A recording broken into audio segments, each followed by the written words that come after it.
Hello.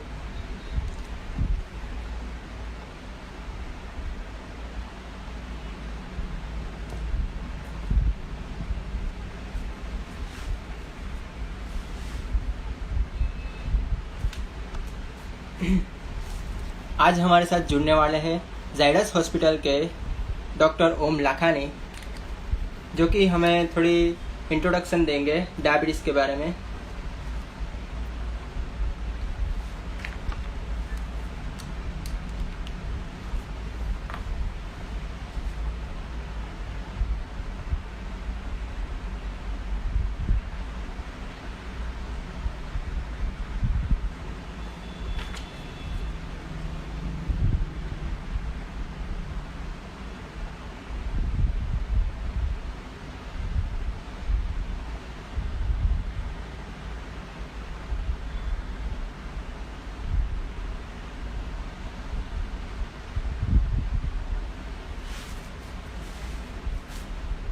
तो थोड़ी देर में हमारे साथ जुड़ने वाले हैं डॉक्टर ओम लाखानी, जो कि जाइडस हॉस्पिटल से है।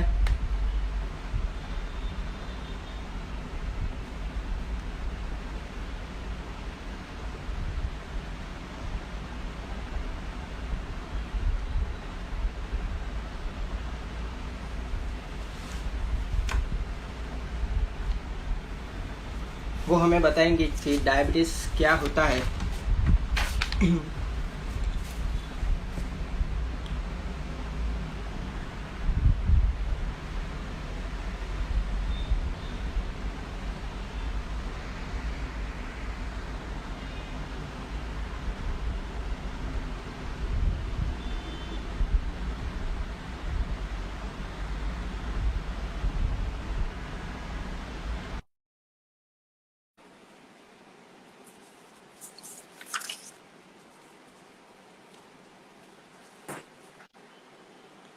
Hello sir. Hello. Hi. Hello. Am I audible? सुनाई दे रहा है? हाँ, यस सर। ओके। नमस्ते सर, ग्रेट। मैं नम्र पटेल नमस्ते। वडोदरा द अमेजिंग सिटी की ओर से आपका इस लाइव सेशन में स्वागत करता हूँ। और thank you so much.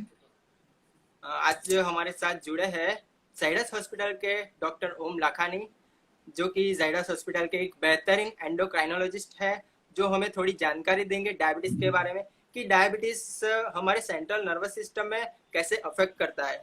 Sir, हम आपसे अनुरोध करते हैं कि आप अपने बारे में थोड़ी जानकारी हमें दें। ओके। Good afternoon everyone. आपका स्वागत है इस पे।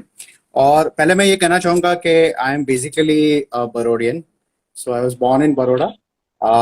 For a while I done my schooling in Baroda high school. फिर फोर्थ के बाद आई मूव टू आनंद। और मैंने वापस मेरी training that is MBBS and MD दोनों ही बड़ौदा मेडिकल कॉलेज से की है। So basically by heart I think I agree that Vadodara is an amazing city. My parents still live in Baroda. My brother lives in Baroda. My children were born in Baroda, so I think the oh, connection to Baroda is very strong. Okay, so I am Dr. Om Lakhani. I work as मैं एक consultant endocrinologist हूँ, और I work at Zydus Hospital in Ahmedabad. I also visit Zydus Hospital in Anand. So I am associated with both Ahmedabad as well as Anand Zydus Hospital. तो sir, आज का हमारा जो topic है diabetes is effect on nervous system. तो sir, हम Yes. ये जानना चाहते हैं कि डायबिटीज होता क्या है और ये होने की वजह क्या है। Okay. So पहले मैं ये कहना चाहूंगा कि एंडोक्राइनोलॉजिस्ट होता क्या है। सो हाँ। एंडोक्राइनोलॉजिस्ट एक सुपर स्पेशलिस्ट होता है जो डायबिटीज, थायराइड, टेस्टोस्टेरोन, एस्ट्रोजन जो भी हार्मोन्स होते हैं बॉडी के, उससे वो डील करता है। ठीक है। तो हम जनरली डॉक्टर्स 3 लेवल पे होते हैं। तो एक एमबीबीएस डॉक्टर जो होते हैं जिनको फैमिली फिजिशियन कहा जाता है। उसके बाद डॉक्टर जो है वो एमडी या एमएस करते हैं, या तो मेडिसिन में जाते हैं या तो सर्जरी में जाते हैं। और उसके बाद आता है सुपर स्पेशलिटी, जिसमें डीएम या डीएनबी किया जाता है, जिसमें पर्टिकुलर नैरो फील्ड पे सुपर स्पेशलिटी किया जाता है। सो एंडोक्राइनोलॉजिस्ट एक डॉक्टर हैं जो सुपर स्पेशलिस्ट है, मतलब वो एमडी मेडिसिन है उससे एक स्टेप ऊपर है। और हम mainly we deal with diabetes और अदर हार्मोनल प्रॉब्लम्स। अब इससे मैं ये जोड़ना चाहूंगा कि डायबिटीज एक्चुअली एक हार्मोनल प्रॉब्लम है। सो बेसिकली होता ये है कि हमारे बॉडी में एक ग्लैंड होता है जिसको बोलते हैं पैनक्रियास। वो बेसिकली आपके पेट के नीचे के भाग में होता है, बहुत ही इंपॉर्टेंट ग्लैंड है। पैनक्रियास के बगैर सर्वाइव होना नियरली इम्पॉसिबल है। तो पैनक्रियास में जो हार्मोन बनता है जो रहता है इंसुलिन, ठीक है। और इंसुलिन जो हार्मोन है उसका काम है बॉडी में ग्लूकोज लेवल को कंट्रोल में रखना, राइट। सो आपका नॉर्मली ग्लूकोज लेवल, जिनको डायबिटीज नहीं होता है उनका ग्लूकोज लेवल एक नैरो रेंज में रहता है, तो शुगर ना बढ़ता है ना कम होता है, मतलब एक रेंज में वो रहता है। अब जिनको डायबिटीज होता है उनका बेसिकली ग्लूकोज वैल्यू, जो बॉडी में जो शुगर का वैल्यू होता है वो बढ़ जाता है। So basically diabetes is a disease of high sugar. अब ये शुगर बढ़ने का कारण दो हो सकता है, या तो इंसुलिन जो है वो बन नहीं रहा है, राइट, जितना बनना चाहिए उतना नहीं बन रहा है। उस कंडीशन को टाइप 1 डायबिटीज कहते हैं। मतलब बॉडी में पैंक्रियाज है, ऑर्गन है, लेकिन ऑर्गन काम नहीं कर रहा है, मतलब इंसुलिन बना ही नहीं रहा है। तो अगर इंसुलिन नहीं बनेगा तो नेचुरली शुगर वैल्यू बढ़ेगी। दूसरा जो होता है, जो कॉमन टाइप का डायबिटीज है, जो बहुत आप जो मेजोरिटी पेशेंट्स जो देखते हैं आप, उसको टाइप 2 डायबिटीज कहते हैं। उस कंडीशन में दो चीज होती है, एक तो इंसुलिन जितना बनना चाहिए उतना नहीं बनता है, मतलब जितना बॉडी को जरूरी है। नॉर्मली अगर 100% जरूरी होता है तो वो जब डायबिटीज डिटेक्ट होता है तब पैनक्रियास खाली 50% काम करता है। हाँ, लेकिन काम करता है, लेकिन ओनली 50% काम करता है। उसके सामने उसको दूसरा प्रॉब्लम होता है जिसको कहते हैं इंसुलिन रेजिस्टेंस। मतलब बॉडी को जो इंसुलिन है वो काम चाहे करे लेकिन वो काम प्रॉपरली नहीं कर सकता है। और जनरली बॉडी में फैट का प्रमाण ज्यादा होने से, वेट ज्यादा होने से, डाइट में इरेगुलरिटीज होने से, यही सब कंडीशन की वजह से इंसुलिन रेजिस्टेंस बनता है। तो जो इस टाइप का डायबिटीज होता है उसको टाइप 2 डायबिटीज कहते हैं, जो कॉमन टाइप का डायबिटीज है। जो बहुत सारे जो पेशेंट आप देखते हैं, मेजोरिटी 90% लोग जो होते हैं वो टाइप 2 डायबिटीज के होते हैं। बाकी 5 to 10% जो लोग होते हैं वो टाइप 1 डायबिटीज कहते हैं। ओके सर, आज का जो हमारा सेशन का है, तो हमारा सवाल ये है आपसे कि क्या ब्लड शुगर एक ही तरीका है डायबिटीज जांचने का, या दूसरा कोई और तरीका भी हो सकता है? देखिए, बाय डेफिनेशन ब्लड शुगर बढ़ना वो डायबिटीज का एक डेफिनेशन है। जैसे अगर मैं कहता हूं कि आपको बीपी का प्रॉब्लम है तो तभी हम चेक कर पाएंगे जब आपका हम बीपी मेजर करेंगे, ठीक है। सो हाँ, अब बीपी मेजरमेंट करने के अलग अलग टेक्निक्स हो सकते हैं। जैसे आप इंस्ट्रूमेंट, नॉर्मल जो इलेक्ट्रॉनिक इंस्ट्रूमेंट है उससे मेजर कर सकते हैं, या तो जो नॉर्मल हमारा स्पिग्मोमैनोमीटर है उससे कर सकते हैं। अगर आप हॉस्पिटल में कई जो पेशेंट एडमिट होते हैं वो एक मल्टीपैरा मॉनिटर होता है, वो भी बीपी मेजर करता है। सो अलग अलग टेक्निक से सेम चीज को मेजर कर सकते हैं। वैसे ही जो शुगर है उसको भी अलग अलग तरीके से मेजर किया जा सकता है। सो एक तो आपके पास जो आप लैब में जाके टेस्ट करवाते हैं, जो आप फास्टिंग ब्लड शुगर कराते हैं, खाने के 2 घंटे बाद कराते हैं, कभी कभी ग्लूकोज पिला के शुगर टेस्ट किया जाता है, उसको ओजीटीटी कहते हैं। तो ये सब लैब्स में होता है। आप बड़ौदा में बहुत सारी अच्छी लैब्स है तो यहाँ पे ये टेस्ट होते हैं, बहुत कॉमनली होते हैं, बहुत सालों से होते हैं। दूसरा, आप यूरिन में शुगर को चेक करते हैं। वो पुरानी चीज है, आजकल हम ज्यादा यूज नहीं करते हैं, बट पुराने जमाने में जब ब्लड में शुगर चेक करने की टेक्निक इतनी रोबस्ट नहीं थी तब यूरिन में शुगर को चेक किया जाता था। तो मुझे याद है मेरी दादी जो थी उनको डायबिटीज था, तो वो यूरिन में शुगर चेक करते थे उस जमाने में। सो उस जमाने में ब्लड शुगर चेक करना इतना कॉमन नहीं होता था। और तीसरा जो होता है, जो सबसे इंपॉर्टेंट है, उसको हम कहते हैं HbA1c। मतलब वो एक दिन 2 दिन का नहीं, पिछले 3 महीने का एवरेज शुगर बताता है।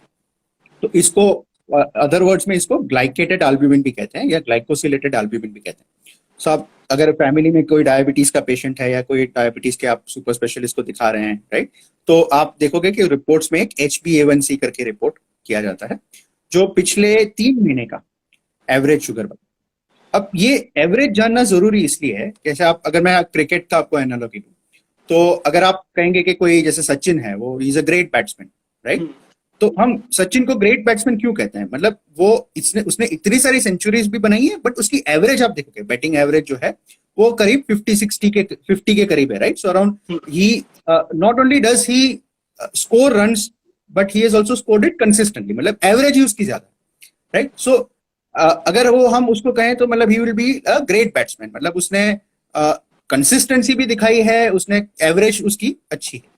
उसके सामने आप देखेंगे, अगर विनोद कांबली देखें तो उन्होंने 2 डबल सेंचुरी लगाई टेस्ट मैच में, मतलब ऐसा तो बहुत कम लोगों ने किया है। बट हाँ। फिर भी अगर आप उसकी ओवरऑल बैटिंग एवरेज देखेंगे तो उतनी अच्छी नहीं है, मतलब 20-30 है। तो Vinod Kambli is not considered one of the greats of cricket, but Sachin is considered the great because of his average.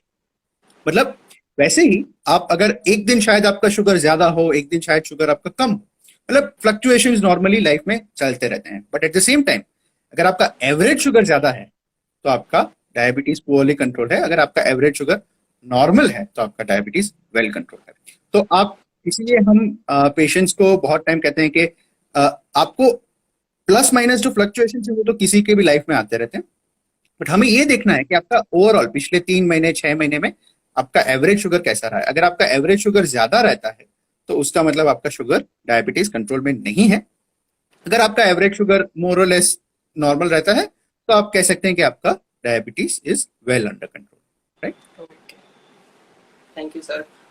दूसरा क्वेश्चन ये है कि क्या चीनी खाने से डायबिटीज होता है? अगर चीनी खाने से डायबिटीज होता है तो सिर्फ चीनी कम या बंद करने से क्या उसमें राहत मिलती है, या उसका कोई और उपाय भी है? देखिए, चीनी खाने से डायबिटीज होता है वो एक, आप सोचेंगे उतना सिंपल क्वेश्चन नहीं है, उसके बहुत लीड्स हैं। कोई भी डिजीज है, कोई भी दुनिया में प्रॉब्लम है या डिसऑर्डर है, वो एक कारण से नहीं होता है, उसमें मल्टीपल फैक्टर्स होते हैं, राइट। सो अगर आप जैसे हमने बताया डायबिटीज मुख्य दो प्रकार के होते हैं, टाइप 1 और टाइप 2। सो आप टाइप 1 को साइड में रखें क्योंकि वो एक डिजीज है जिसमें पैंक्रियास काम नहीं करता है। वो जनरली तो टाइप 1 डायबिटीज होता है वो बच्चों में शुरुआत होती है, उसकी यंग एज पे शुरुआत होती है। तो अगर आपने देखे होंगे पेशेंट जो टाइप 1 डायबिटीज के हैं, जो इंसुलिन लगाते हैं, जिनमें हाँ। 4 इंसुलिन लगाते हैं, तो इसको टाइप 1 कहते हैं। बहुत सारे फेमस लोग हैं जिनको टाइप 1 डायबिटीज है, जैसे आप वसीम अकरम, क्रिकेट का अगर एनालॉजी ले तो वसीम अकरम है, he had type 1 diabetes. So type 1 diabetes होना मतलब ये नहीं है कि आपकी लाइफ खत्म है, मतलब ये लोग बड़े होके बहुत, मतलब बहुत सारी चीजें अचीव करते हैं लाइफ में। जैसे टेरेसा मे, जो फॉर्मर इंग्लैंड की जो प्राइम मिनिस्टर थी, prime minister of England, suffered from type 1 diabetes. उसको वो बचपन में जब वो 10-12 साल की थी तब उसको डायबिटीज डायग्नोज हुआ था, और वो 4 टाइम इंसुलिन ले रही थी, इंसुलिन पंप पे थी, and she became the prime minister of a big country, right. So type 1 diabetes generally बच्चों में शुरुआत होती है, and lot of this children go on to do great things in life, मतलब वो बहुत प्राइम मिनिस्टर भी बन सकते हैं वो। तो बेसिकली शुगर आप कंट्रोल रहें तो अच्छा है। जब आप टाइप 2 डायबिटीज की बात करें तो टाइप 2 डायबिटीज दो कारण हैं। एक तो पैंक्रियास का फंक्शन कैसा है। अब पैंक्रियास कैसे फंक्शन कर रहा है वो बहुत सारे टाइम आपके जीनेटिक्स पे, जीन्स पे डिपेंड होता है। मतलब आपने क्या, अगर आपके फैमिली में किसी को डायबिटीज है तो आपका पैंक्रियास लाइकली पहले से वीक है। जैसे कुछ लोगों का आप देखोगे कि तो कुछ लोगों का थायराइड वीक होता है, ये सब कभी कभी कंजेनाइटल, मतलब आपके फैमिली में अगर किसी को है तो चांसेस आपके ज्यादा हैं, चांसेस है कि आपको इंसुलिन जो है वो जितना बनना चाहिए उतना 100% नहीं बन रहा है। बट साथ में जो दूसरा कारण जैसे हमने बताया इंसुलिन रेजिस्टेंस होता है, वो जनरली खाने से और एक्सरसाइज ना करने से बढ़ता है। मतलब आप समझे, अगर आपका वेट है, जैसे आप अगर वेट आपका 100 kg और आपका इंसुलिन 60% काम कर रहा है, तो नेचुरली जितना आपका जो पैंक्रियास को काम करना चाहिए उतना नहीं कर पा रहा है, उसकी वजह से शुगर आपका बढ़ रहा है। लेकिन अगर आपका वही वही आदमी का अगर वो वेट लॉस करता है, अगर वो वेट अपना 80 kg या 70 kg तक ले सकता है, तो वही 60% पैंक्रियास जितना फंक्शन करना चाहिए वो कर सकता है। तो इसी तरह से जो डाइट और एक्सरसाइज है उसके ऊपर टाइप 2 डायबिटीज उतना ही डिपेंडेंट होता है जितना पैंक्रियास के काम पे है। और डाइट में अगर आप देखेंगे तो जो कार्बोहाइड्रेट डाइट, जैसे चीनी टाइप ऑफ कार्बोहाइड्रेट, आप जो राइस खाते हैं, आलू खाते हैं, रोटी खाते हैं, ये सब कार्बोहाइड्रेट। तो कार्बोहाइड्रेट खाना जरूरी है, हम कार्बोहाइड्रेट्स के बगैर जिंदा नहीं रह सकते। लेकिन कार्बोहाइड्रेट्स में कुछ ऐसे कार्बोहाइड्रेट्स होते हैं जो शुगर बहुत जल्दी से बढ़ाते हैं, कुछ ऐसे कार्बोहाइड्रेट होते हैं जो धीरे से बढ़ाते हैं।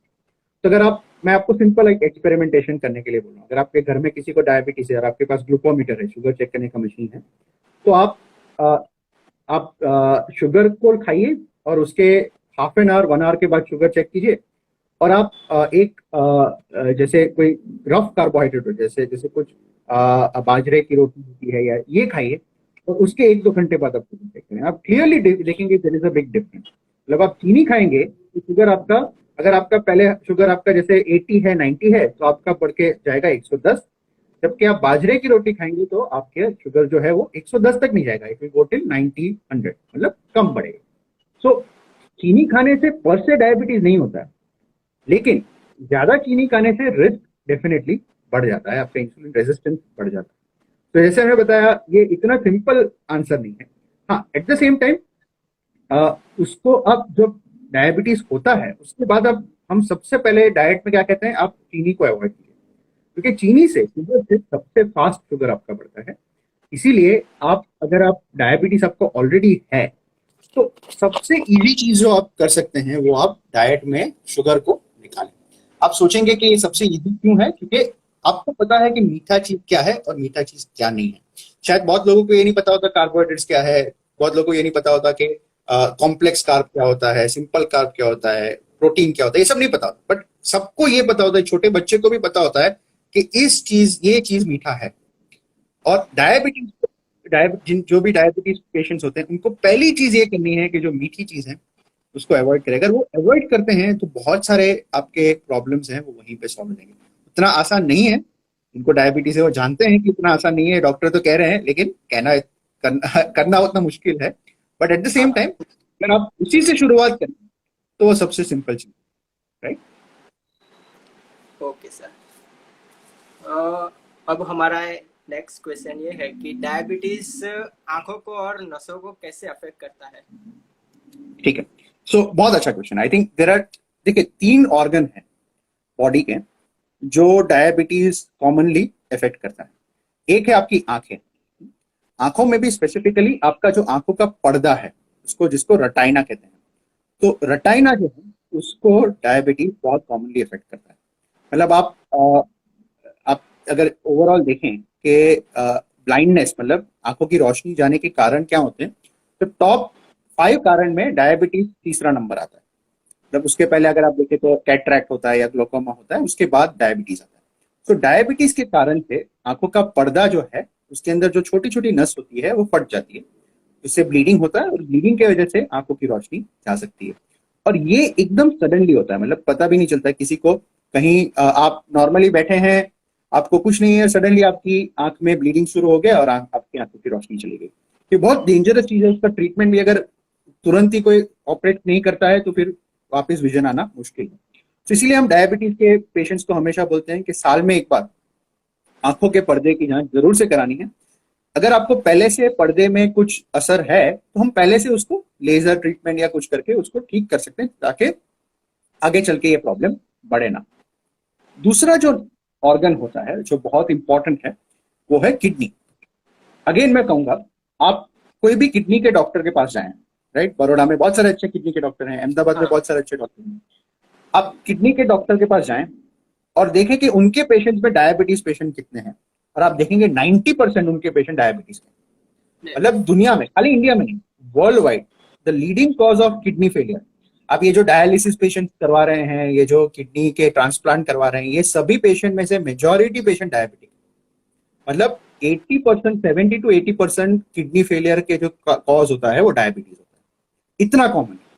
और ये पेशेंट्स नहीं समझते। मतलब लोगों को आप कहोगे कि पेशेंट कहते हैं मुझे इंसुलिन नहीं लेना है, मतलब आप उसका जो कॉन्सिक्वेंस है वो देखें कि 10 साल के बाद आपको डायलिसिस करवाना पड़ेगा, ये सिचुएशन है, right. So I am sure insulin लेना is definitely better than doing dialysis.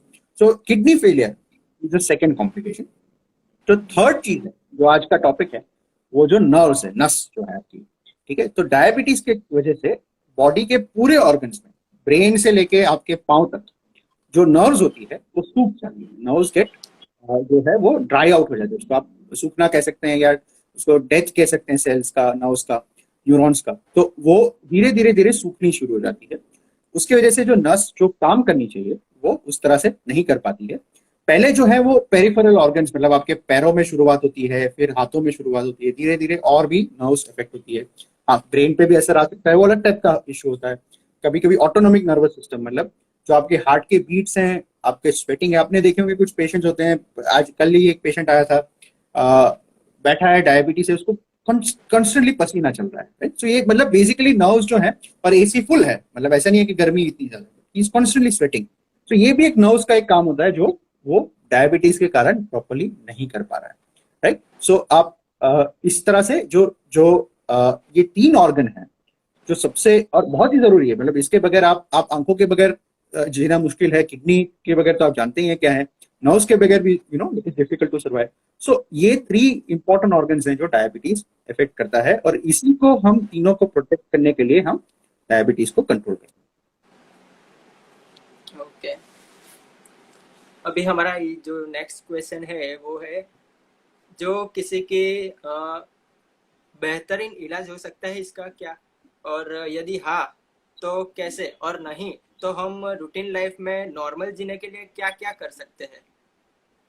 ठीक है, देखिए डायबिटीज जो टाइप 2 डायबिटीज है उसका ट्रीटमेंट अभी इतना एडवांस हो गया है कि आप you can not believe the level of advancement which has come, right. बहुत ही मतलब आई थिंक पिछले आप अगर 10 साल में देखें तो आप सभी डिजीज को लेके चले, सबसे ज्यादा रिसर्च, सबसे ज्यादा डेवलपमेंट, सबसे ज्यादा नए दवाइयां, सबसे ज्यादा नए इंजेक्शन ये आए हैं डायबिटीज के फील्ड में, राइट। सो डायबिटीज का ट्रीटमेंट है वो अभी नेक्स्ट लेवल पे पहुंच गया, मतलब एकदम हाई लेवल पे पहुंच गया। अब हम पेशेंट्स के साथ ये भी डिस्कस करते हैं कि अगर आपको अभी आपको डायबिटीज डिटेक्ट हुआ है, जैसे डायबिटीज डिटेक्ट हुए 2 महीने 3 महीने हुए, तो हम ये सजेस्ट करते हैं, ये जैसे आप किसी भी चीज में ना टाइमिंग बहुत इंपॉर्टेंट होती है। आप जैसे देखोगे तो जैसे हार्ट के डॉक्टर बहुत टाइम कहते हैं कि अगर हार्ट अटैक होता है तो आप तुरंत ही अगर आप हॉस्पिटल पहुंचते हैं तो आपके हम लाइफ को भी सेव कर सकते हैं और आपके हार्ट को भी हम प्रोटेक्ट कर सकते हैं, राइट। सो आपने बहुत सारे ये कैंपेन सुने होंगे रेडियो पे कि आप अगर अटैक आए तो ये अटैक के साइन है, आप तुरंत ही जाके नजदीक के डॉक्टर को दिखाएं। वैसे आप स्ट्रोक होते हैं जिनको नस जो उनकी होती है, स्ट्रोक जिनको डेवलप होता है उनको बोला जाता है कि आप तुरंत ही हॉस्पिटल में जाके रिपोर्ट करें, ताकि अगर टाइम आप सही टाइम पे अगर पहुंचते हैं, टाइमिंग आप जैसे सहवाग बैटिंग में जैसे टाइमिंग शॉट लगाता है ना, अगर सही टाइम पे वो लगाता है तो 6 जाएगा। वैसे अगर आप सही टाइम पे, राइट, सही टाइम पे आप हॉस्पिटल पहुंचोगे तो आपकी जो नर्व्स हैं वो आप जो ब्लड वेसल्स हैं वो प्रोटेक्ट कर पाएंगे। वैसे ही टाइप 2 डायबिटीज में हम इसको बोलते हैं गोल्डन मंथ और गोल्डन वीक्स। मतलब आपको जब डायबिटीज डिटेक्ट होता है उसके कुछ हफ्तों में, कुछ महीनों में अंदर आप राइट टाइम पे राइट डॉक्टर के पास राइट ट्रीटमेंट लेंगे तो चांसेस है कि डायबिटीज टाइप 2 डायबिटीज को हम रिवर्स कर सकते हैं, right. And this is the new development. अगर आप कहें कि सबसे बड़ा डेवलपमेंट क्या है, तो मैं कहूंगा पिछले 10 साल के ये डेवलपमेंट है कि if treatment is given at the right time you can reverse. मतलब बेसिकली उसको आप दवाई के बगैर, आप पहले हम दवाई देंगे, धीरे धीरे उसको कम करके we will be able to stop the medicine over a period of 3 to 6 months। तो ये पॉसिबल है, लेकिन ये तभी पॉसिबल है जब आप जितना जल्दी हो सके राइट टाइम पे राइट ट्रीटमेंट लें। क्योंकि इसमें प्रॉब्लम ये होता है कि पेशेंट्स इनिशियली जो है अपना टाइम बिगाड़ते रहते हैं, और फिर जब ये पॉसिबिलिटी चली जाती है उसके बाद डॉक्टर के पास आते हैं, तब रिवर्स करना मुश्किल है। हाँ, कंट्रोल करना पॉसिबल है, रिवर्स करना मुश्किल है। तो अगर आप चाहते हैं कि आपको डायबिटीज है और आप चाहते हैं कि आप डायबिटीज मुक्त जीवन बिताएं, टाइप 2 डायबिटीज मुक्त जीवन बिताएं, तो राइट टाइम पे अगर आप राइट ट्रीटमेंट लेंगे तो ये पॉसिबल है। अगर आप इस पे ज्यादा टाइम वेस्ट करेंगे तो पीछे जाके ये कंडीशन इससे खराब ही होने वाली है, इससे बेटर नहीं होने वाली, राइट। तो अगर प्रॉब्लम को आप राइट टाइम पे उसको जड़ से मिटाएंगे तो हम इसको रिवर्स कर पाएंगे। अगर आप टाइम की बर्बादी करेंगे, आप प्रोकास्टिनेट करेंगे, जैसे देखते हैं बाद में करेंगे, लॉकडाउन के बाद करेंगे, ये करेंगे तो पीछे से जाके ज्यादा प्रॉब्लम। सर, किसी की लव लाइफ में डायबिटीज कैसे अफेक्ट करता है। बिल्कुल, आई थिंक ये एक टॉपिक ऑन इट्स ओन है। सो डायबिटीज जो है, जैसे हमने डिस्कस किया, नर्व्स को, नस को इफेक्ट करता है। तो जो आपके सेक्सुअल फंक्शन है, जैसे आप मेल हैं जिसमें इरेक्शन होता है, तो इरेक्शन के लिए भी नर्व्स की जरूरत होती है, ठीक है। और ये नर्व्स जो है अगेन डायबिटीज में जैसे हमने बताया वो इफेक्ट होती है। और अगेन जो सेक्सुअल फंक्शन की नर्व्स हैं वो जल्दी इफेक्ट होती है। तो जिनको आप डायबिटीज होता है उनको, जैसे मेल जिनको डायबिटीज होता है उनको इरेक्शन का प्रॉब्लम होता है, इरेक्टाइल डिसफंक्शन कहते हैं उसको। तो वो इरेक्शन ठीक से नहीं होता है, जल्दी से इजैकुलेशन हो जाता है, तो ये सब प्रॉब्लम होता है। और दूसरा ये होता है कि जिनका वेट ज्यादा होता है, जिन लोगों का जो ओबीज होते हैं, उनका जो है बॉडी में एक हार्मोन होता है टेस्टोस्टेरोन। टेस्टोस्टेरोन हार्मोन का प्रोडक्शन कम होता है उनमें, तो उसके वजह से जो सेक्सुअल फंक्शन है, जो जो आप ओवरऑल डेवलपमेंट देखेंगे, मसल है उसका, दाढ़ी मुंह चुभना, सेक्सुअल का डिजायर होना, ये सब उनमें कम होता है। तो अगर ये लोग जो अगर वेट लॉस करते हैं तो उनका टेस्टोस्टेरोन प्रोडक्शन इंप्रूव होता है, जिसकी वजह से आगे चल के इनकी लाइफ भी बेटर होती है, लव लाइफ भी बेटर होती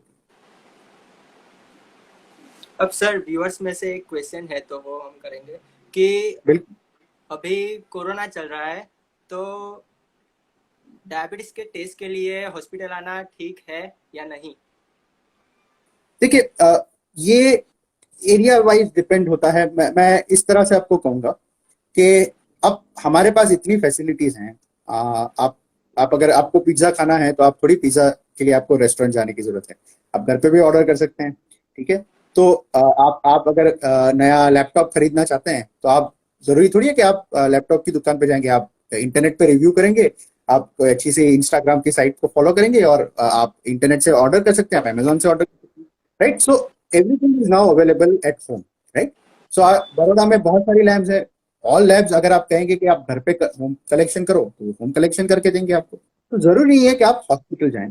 दूसरी बात है, आप ये कहोगे कि चलो डायबिटीज निकला तो फिर हम डॉक्टर को कैसे कंसल्ट करेंगे, तो डॉक्टर के पास तो हॉस्पिटल जाना पड़ेगा। अब इसका भी सोल्यूशन है कि अब आप, इफ यू नो, मार्च में government of India came out with directive of tele consultation. अब इंडिया में टेली कंसल्टेशन गवर्नमेंट ने अलाउ किया है, मतलब आप वीडियो से ऑनलाइन कंसल्टेशन कर सकते हैं। तो आप अगर अगर आप बड़ौदा में बैठे हैं, आप आनंद में बैठे हैं, आप भावनगर में बैठे हैं, तो आप वहां पे बैठ के स्पेशलिस्ट डॉक्टर जो अहमदाबाद में बैठे हैं, मुंबई में बैठे हैं, उनको आप कंसल्ट कर सकते हैं ऑनलाइन। और बहुत सारे काम अब टेक्नोलॉजी से इतनी इवॉल्व हो गई है, वीडियो क्वालिटी आप आप और मैं अब इतने क्लियरली हम देख पा रहे हैं एक दूसरे को, आप कम्युनिकेट ठीक से कर पा रहे हैं। तो टेक्नोलॉजी इतनी इवॉल्व है कि हम we are able to do almost everything by tele consultation. तो आप अगर आप पूरा डायबिटीज मैनेजमेंट घर बैठे कर सकते हैं। अगर आपको टेस्ट कराना है, लैब वाले को बुलाओ, लैब वाला आके टेस्ट कर जाएगा। आपको डायबिटीज निकलता है, आपको डॉक्टर को कंसल्ट करना है, आप डॉक्टर से ऑनलाइन कंसल्टेशन करो, टेली कंसल्टेशन करो। आप ट्रीटमेंट वो आपको लिख के देंगे, आपको डायटिशियन से आपको ऑनलाइन कंसल्ट करवाएंगे। एक बार आप ये सब समझ लेंगे, फिर उसके बाद आप एक्सरसाइज भी घर पे कर सकते हैं। राइट। अगर चाहे तो, अगर लॉकडाउन है तो। राइट। और दवाइयां अगर आपको लेनी है तो आप बहुत सारी मेडिसिन भी ये जो आप बहुत सारी कंपनीज हैं जो मेडिसिन घर पे डिलीवरी करती है, तो आप मेडिसिन आपके घर पे डिलीवर हो जाएगा। तो उसके बाद आप फॉलोअप की बात करेंगे तो आप व्हाट्सएप से फॉलोअप कर सकते हैं, आप टेली कंसल्टेशन से फॉलोअप कर सकते हैं। सो पूरा डायबिटीज मैनेजमेंट ऑलमोस्ट पूरा कंप्लीट सर्कल जो है वो आपके घर पे बैठे पॉसिबल है। हाँ, वो एक चीज पॉसिबल नहीं है, आपका डिजायर। आप अगर चाहते हैं कि हम इसको ठीक करें, हम इसको प्रॉपरली मैनेज करें, तो बिल्कुल ही घर पे बैठे पॉसिबल है। आप अगर इसको प्रोक्रास्टिनेट करेंगे, एक्सक्यूज बनाएंगे कि लॉकडाउन खत्म होगा फिर जाएंगे, कोरोना जाएगा, शायद हो कोरोना बहुत सालों चली रहे, तो तब तक आप डायबिटीज का क्या करोगे। राइट। और दूसरी बात, अब कोरोना की बात ही है तो बेसिकली अब अगर आप देखोगे, स्टैटिस्टिक्स देखोगे, तो जो डेथ्स हैं कोरोना की वजह से, वो जिनको डायबिटीज होता है या जिनको वेट ज्यादा होता है, उनको chances of deaths are also more, chances of complications are also more because of corona. तो इस कारण से अगर देखें तो इस point of time in history of human civilisation अब भी ऐसा टाइम है जो सबसे ज्यादा इंपॉर्टेंट है डायबिटीज को कंट्रोल करने के लिए, क्योंकि नॉट ओनली वो आपकी आगे चल के लाइफ बेटर करेगा, बट इवन शॉर्ट टर्म में आपका कोरोना के वजह से कॉम्प्लिकेशन होने के चांसेस कम। सर हाँ, आपका बहुत टाइम नहीं लगे। अब ये आखिरी क्वेश्चन ये है कि डायबिटीज के जो पेशेंट होते हैं उनमें बच्चे और बड़े दोनों होते हैं, तो इनमें से सबसे ज्यादा जो डायबिटीज के पेशेंट होते हैं उनमें रिकवरी के आने के चांसेस किस में ज्यादा रहते हैं और किस में कम? देखिए, बच्चों में जनरली टाइप 1 डायबिटीज होता है, तो उसमें रिकवरी का तो क्वेश्चन नहीं है। बेसिकली इंसुलिन ही लेना होता है और मोर और लेस लाइफ लॉन्ग लेना होता है। जो ओल्डर ग्रुप होते हैं, जो ओल्ड होते हैं, जैसे आप बुजुर्ग होते हैं, 60-70 ईयर्स के होते हैं, उनमें भी जनरली पैंक्रियास उतने एज तक ज्यादा काम नहीं करता है, तो अगेन उन केसेस में भी रिकवरी होना कम है। जिनको रिकवरी होता है, जिनको रिवर्सल होता है, जिनको रेमिशन होता है, वो जो है वो एक पर्टिकुलर एज ग्रुप है, और वो एज ग्रुप है 25 ईयर्स टू 45 ईयर्स। दोबारा से सुने, 25 to 45 ईयर्स, ये सबसे क्रिटिकल एज है। ये एज पे टाइप 2 डायबिटीज हो सकता है, और हो भी रहा है, बहुत कॉमनली हो रहा है। और ये एज पे पैंक्रियास अभी भी आपका अच्छी तरह से काम कर रहा है। तो अगर हम, और आप एक्सरसाइज भी कर सकते हैं, आप मेहनत भी कर सकते हैं, आप डाइट पे भी ध्यान दे सकते हैं। आप किसी को 70 ईयर ओल्ड को बोलोगे कि आप ये खाना बंद कर दो, वो खाना बंद कर दो, ये करना, कल से आप जिम जाना शुरू, वो तो नहीं कर पाएंगे। राइट। बट एक आप 30 साल के बच्चे को, 30 ईयर ओल्ड को आप बोलोगे कि कल से आप एक्सरसाइज करोगे, डाइट पे ध्यान दोगे, वो बिल्कुल कर सकता है, right? So the most important age जिसपे हम डायबिटीज को रिवर्स करना चाहेंगे, आगे चल के कॉम्प्लिकेशंस को कम करना चाहेंगे, is the age group between 25 to 45 years. तो आप अगर 25 से 45 ईयर्स की एज के बीच में हैं और अगर आपको डायबिटीज है, तो ये आपकी भी रिस्पॉन्सिबिलिटी बनती है, आपके डॉक्टर्स की भी रिस्पॉन्सिबिलिटी बनती है कि आपको एग्रेसिवली आपको डायबिटीज ट्रीट करें, और अगर हो सकता है, पॉसिबिलिटी है, तो डायबिटीज रिवर्स करने की भी पूरी कोशिश करें। बिकॉज ये करने से आपकी जो लॉन्ग टर्म कॉम्प्लिकेशन है, आपकी जो लव लाइफ है, आपकी जो हार्ट का फंक्शन है, आपका जो किडनीज का फंक्शन है, आपके नर्व्स का फंक्शन है, आपके आईज का जो फंक्शन है, ये सब हम बेटर कर पाएंगे। ये तभी कर पाएंगे जब राइट टाइम पे हम राइट इंटरवेंशन देंगे। Thank you sir. Thank you so much. खूब खूब धन्यवाद आपका। आपने अपना कीमती समय निकाल कर हमारे साथ जुड़े और हम लोगों को इतनी महत्वपूर्ण जानकारी दी डायबिटीज के बारे में। वडोदरा द अमेजिंग सिटी की ओर से आपका एक बार फिर से धन्यवाद। आपका दिन शुभ हो। आपका थैंक यू सो मच।